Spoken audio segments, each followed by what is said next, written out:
दक्ष news, सामान्यांच्या हक्कासाठी नेहमी दक्ष.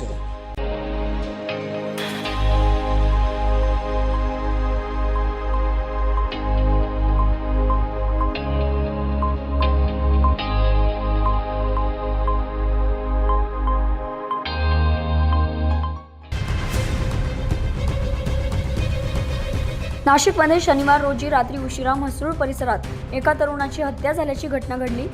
मयत रवी उशिले आणि आरोपी ओम गवळी व संतोष गवळी यांच्यात किरकोळ वाद झाला होता. त्याचं रूपांतर हाणामारीत झालं आणि त्यात रवीचा मृत्यू झाला. रात्री 11:30च्या सुमारास तक्रारदार जेवणानंतर घराबाहेर वॉकिंग करत असताना रवी उशिले यांच्याशी गप्पा मारत होते. त्याच गल्लीत राहणारे ओम गवळी आणि संतोष गवळी यांनी घटनास्थळी येऊन त्याच्यावर हल्ला केला. ओम गवळी याने चॉपरने वार केले तर संतोष गवळी याने लाकडी दांडक्याने मारहाण केली. या मारहाणीत रवी उशिले याचा मृत्यू झाला. घटनेची माहिती पोलिसांना समजताच ते तात्काळ घटनास्थळी पोहोचले.